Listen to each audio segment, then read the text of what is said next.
We will sacrifice happiness in order to be able to achieve success. Another friend, Alex, says, you've already achieved goals you said would make you happy.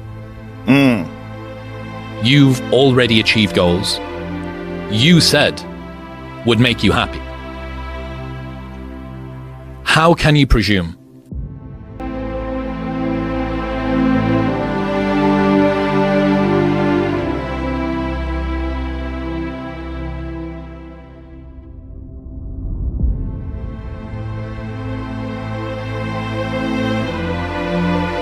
This is an occasional episode in the general drama of pain. Thomas Hardy. Have you ever reached a goal and felt a surge of joy, only to find that joy slowly fade away? Is happiness truly a lasting state, or is it more like a fleeting dream? When I first watched the movie The Pursuit of Happiness, I immediately reshuffled my list of top 10 movies of all time. By the way, if you haven't watched the movie The Shawshank Redemption, you definitely should, especially the opera scene with all the prisoners in the yard. The name of the opera is something about the marriage of Figo. Anyways, happiness is an illusion. At least the idea of happily ever after is an illusion. A single episode of happiness here and there in your personal drama is pretty much how good it's gonna get. You have probably achieved the last goal you said was gonna make you happy, and I can bet my kidney that happiness is not exactly the state you're in right now. Like Will Smith, one of the happiest moments of my adult life was when I got my first job. I remember driving across the desert with my colleague and thinking to myself, I don't remember ever feeling this happy for this extended amount of time. All my friends said it was a good opportunity. I soon found out it was a crappy job with crappy pay. But that was months down the road. I guess I was so happy because that came after 23 failed interviews and almost becoming homeless. Anyways, my happy state only lasted for about 3 days and the morphine started wearing off. That's when I realized the philosopher Confucius was right all along when he said, happiness is not something you postpone for the future or something you find after you have crossed the next mountain. It's something you create by every small act of living. If your base for happiness is on your goals, you will definitely be miserable for the most part of your life. Does this mean we shouldn't chase happiness? We all try to chase happiness, that feeling of joy and contentment. But what if I told you happiness might be an illusion? A temporary break in the constant play of pain. Have you ever noticed how bad comments stick in your mind longer than a compliment? This is due to the brain's negative bias. This might explain why a great philosopher once defined life as a pendulum swinging between pain and boredom. Our brains are wired to prioritize negative stimuli, acting as an evolutionary advantage. Imagine our ancestors encountering a fox in the bushes and misinterpreting it for a lion.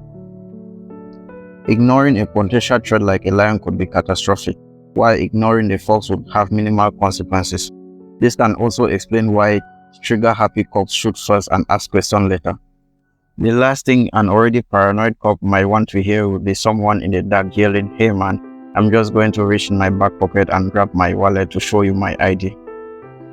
The cop is already in fight or flight mode, so he will do the next logical thing, shoot without thinking, and then ask questions later. Biologically, we are not wired to be happy because of a combination of evolutionary adaptations like the negative bias and fight or flight response, which prioritize our survival over prolonged states of happiness.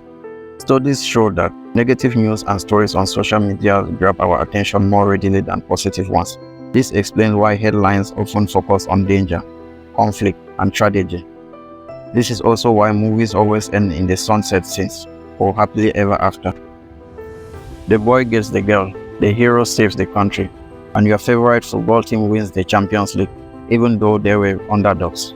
In reality, things pretty much go downhill from here. Remember, Ajax is currently sitting fifth on the Dutch Football League table. Hollywood is very clever in obscuring us from the reality that the state of happiness is merely an episode.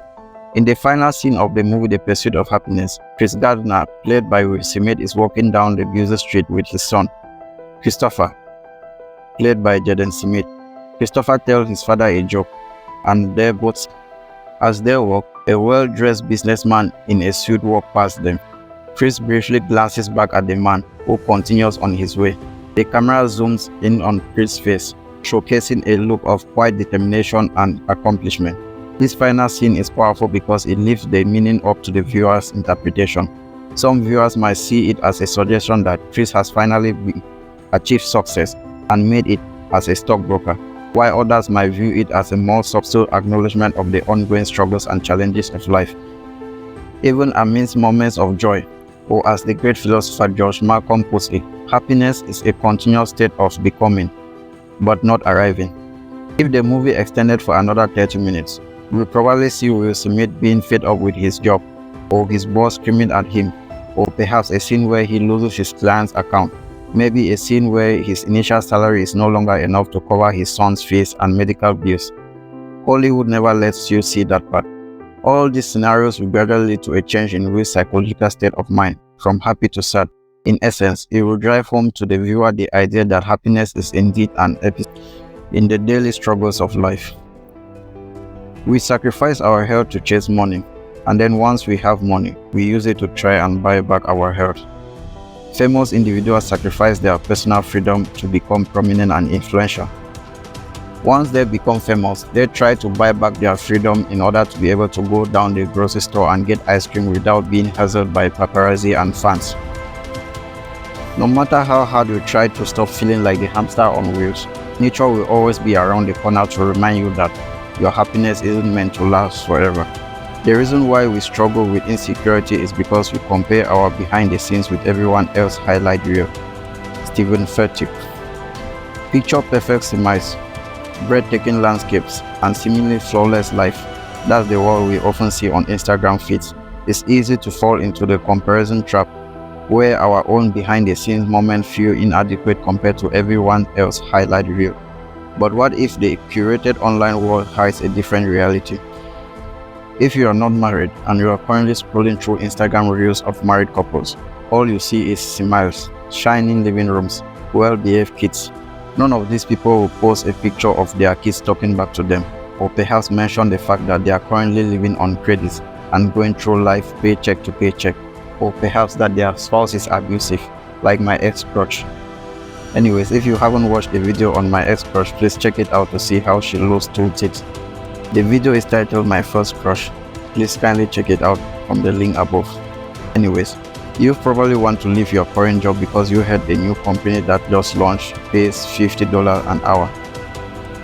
$15 more than what you are currently receiving.